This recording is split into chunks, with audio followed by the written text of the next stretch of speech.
نحمدہ و نصلی علی رسولہ الکریم اما بعد۔ قرآن کریم کو پڑھنے سننے کے آداب اور استعاذہ کا حکم۔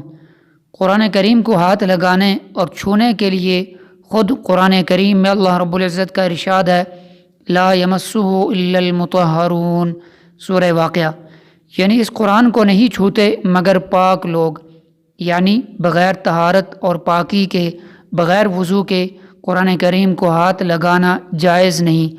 اسی طرح جب یہ کلام پڑھا جائے تو اس کے سننے کا احترام یہ بتایا گیا، فرمایا وَإِذَا قُرِئَ الْقُرْآنُ فَاسْتَمِعُوا لَهُ وَأَنصِتُوا لَعَلَّكُمْ تُرْحَمُونَ، یعنی جب قرآن پڑھا جائے تو اس کی طرف کان لگائے رہو اور خاموش رہا کرو تاکہ تم پر رحمت کی جائے۔ اسی طرح تلاوت قرآن مجید کی آداب میں سے ایک ادب قرآن کریم میں یہ بتایا گیا، فرمایا وَإِذَا قَرَأْتَ الْقُرْآنَ فَاسْتَعِذْ بِاللَّهِ مِنَ الشَّيْطَانِ الرَّجِيمِ، یعنی جب آپ قرآن پڑھنے لگیں تو شیطان مردود کے شر سے اللہ کی پناہ مانگ لیا کریں۔ اس آیت کریمہ میں استعاذہ یعنی اعوذ باللہ من الشیطان الرجیم پڑھنے کا گویا حکم دے دیا گیا۔ استعاذہ کا معنی اور اس کے حکم کی حکمت۔ استعاذہ یہ عربی زبان کا لفظ ہے اور اس کے معنی ہے پناہ چاہنا، پناہ مانگنا، پناہ میں آنا، اور قرآن کریم کی اصطلاح میں استعاذہ اعوذ باللہ من الشیطان الرجیم پڑھنے کو کہتے ہیں۔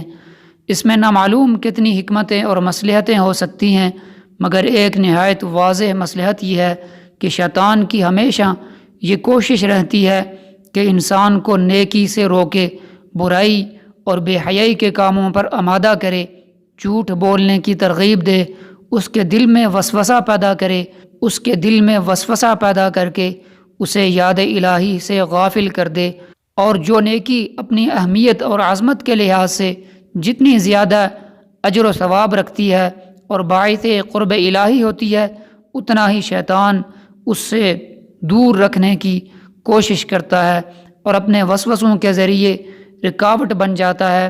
تو تلاوت قرآن مجید جو تمام نیکیوں کا سرچشمہ ہے اور سب سے زیادہ قرب الہی حاصل کرنے والی عبادت ہے، اس کو شیطان کب ٹھنڈے دل سے گوارا کر سکتا ہے۔ اب استعاذہ یعنی اعوذ باللہ پڑھنے کا نتیجہ یہ ہوگا جو خود اللہ تعالیٰ نے اسی استعاذہ کے حکم والی آیت کے اندر ارشاد فرما دیا، إِنَّهُ لَيْسَ لَهُ سُلْطَانٌ عَلَى الَّذِينَ آمَنُوا وَعَلَى رَبِّهِمْ يَتَوَكَّلُونَ۔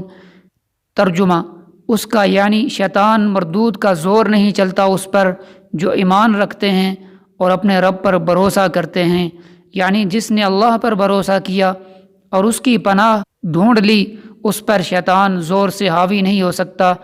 تو استعاذہ یعنی اعوذ باللہ پڑھنے کی اہمیت سے معلوم ہوا کہ تلاوت قرآن مجید کے علاوہ بھی ہم جب کسی نیکی کا ارادہ کریں یا ابتدا کریں تو شیطان کے وسوسوں سے بچنے کے لیے ہمیں استعاذہ کے الفاظ پڑھنے چاہیے، جیسا کہ قرآن کریم کی دو آخری صورتوں میں بھی قل اعوذ برب الفلق اور قل اعوذ برب الناس، جن کو معوذتین بھی کہتے ہیں، یہی تعلیم دیا ہے۔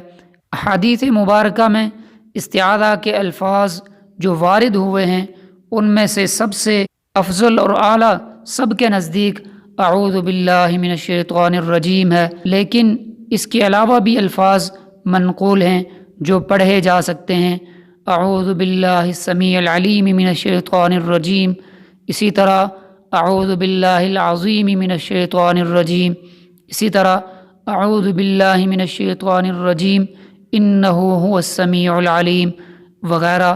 اس طرح کے الفاظ بھی منقول ہیں۔ استعاذہ کے 5 فائدے ہیں۔ نمبر 1، دین اور ہدایت پر استقامت حاصل ہوتی ہے۔ نمبر 2، شیطان مردود کے شر سے اور تکلیف سے بچاؤ کا ذریعہ ہے۔ نمبر 3، اللہ کی حفاظت کے مضبوط قلعہ اور مقام قرب میں داخلے کا ذریعہ ہے۔ نمبر 4، پیغمبروں، صدیقوں، شہیدوں اور صالحین کے ساتھ مقام امن تک رسائی حاصل ہوتی ہے۔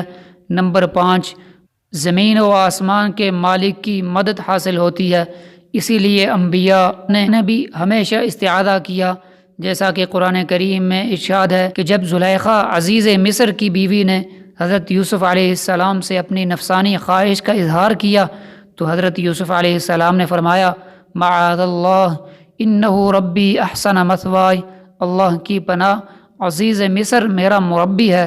تو آپ صلی اللہ علیہ وسلم کو بھی بار بار استعاذہ کا حکم ہوا۔ سورہ مومنون میں اللہ رب العزت کا ارشاد ہے وَقُلْ رَبِّ أَعُوذُ بِكَ مِنْ ہَمَزَاتِ الشَّيَاطِينِ وَأَعُوذُ بِكَ رَبِّ أَنْ يَحْضُرُونَ۔ اے نبی آپ کہیے کہ اے میرے پروردگار میں تجھ سے پناہ مانگتا ہوں شیطانوں کے وسوسے سے، اور اے میرے پروردگار میں تجھ سے پناہ مانگتا ہوں اس سے کہ شیاطین میرے پاس بھی آئیں۔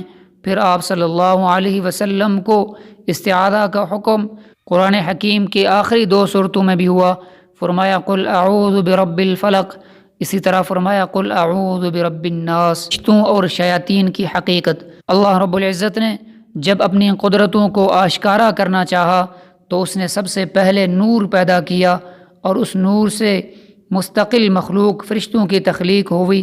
نورانیت کے سبب یہ فرشتے طبعاً اطاعت شعار اور عبادت گزار پیدا ہوئے۔ غرور اور تکبر کے بجائے ان پر خوف اور خشیت کا غلبہ طاری رہا، اسی لیے یہ ہر وقت اللہ عز و جل سے خائف رہتے ہیں، اور انہیں بارگاہ رب العزت سے جو حکم بھی ملتا ہے اسے بلا تاخیر عمل کرتے ہیں، بجا لاتے ہیں، اور دن رات اللہ کی تسبیح اور عبادت میں لگے رہتے ہیں۔ فرشتوں کے بعد جو دوسری مخلوق پیدا کی گئی وہ جن ہیں، اور ان کی تخلیق آگ سے ہوئی، جیسا کہ قرآن حکیم نے بتایا۔